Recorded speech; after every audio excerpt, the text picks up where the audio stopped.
I'm one of those philosophers that thinks we understand people better when we consider their historical contexts. My undergraduate degree in history may have set me on that track. Aristotle has a significant philosophical pedigree. He was a student of Plato at Plato's Academy, and Plato was in turn a student of Socrates. Socrates and Plato were both citizens of Athens. Well, Aristotle came from farther north in what we today call Greece, from Stagira. When it comes to their writings, Socrates, as far as we know, wrote nothing. Plato wrote mostly dialogues, many of which have Socrates as the main character.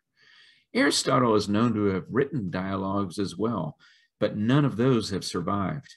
Instead, what we have are a set of dense treatises on a wide range of subjects. Aristotle's work took him beyond what we would call the ivory tower. He famously served as a tutor to Alexander, son of Philip, king of Macedon. You know this Alexander as Alexander the Great, conqueror of the eastern Mediterranean world, pushing as far east as India. Alexander died in 323 BC, still a young man. Though it had been years since his work as Alexander's tutor, those political connections made life in Athens difficult for Aristotle after Alexander's death. Aristotle himself died the next year after having left Athens.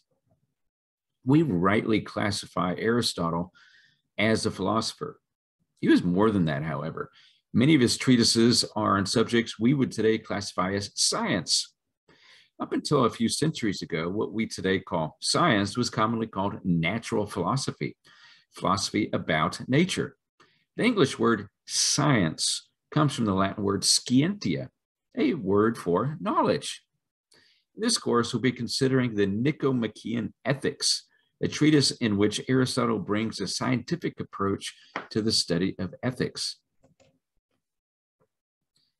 The Nichomachean Ethics is named for Aristotle's son, Nicomachus. I've read it a couple of times and in different translations. I still feel like I have a lot to learn in my quest to understand it. It's a major reason I chose it for this course. It's not an easy book. I learn more when I teach, and I hope to learn from you as well as we work through this book together. The edition I've chosen has some helpful benefits. The editor gives you a nice introduction, providing a summary of Aristotle's approach to ethics. Following that, she situates Aristotle's ethics in the context of modern theories of ethics. At the end of the book, there are notes. As you read, you'll see asterisks that alert you to the presence of a note in the back, a glossary of terms, and an index. If you intend to be a serious student of philosophy, the glossary will be especially helpful, since knowledge of the Greek words underlying the translation will be useful to you as you continue your study and as you read secondary literature. The text of the Nichomachean Ethics is laid out in 10 books, each composed of chapters. Within the text, you also notice a 4-digit number followed by a letter, either A or B. Each of these sections is then numbered in individual lines. All these numbers help you make precise references. Making precise references is helpful when you're writing on Aristotle's work.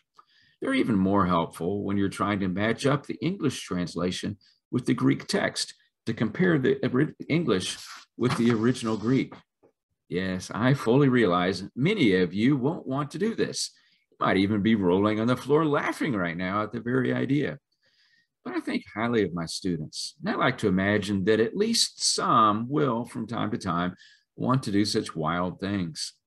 When you want to consult the original Greek text, an easy and free way to do so is through the Pegasus Project, sponsored by Tufts University.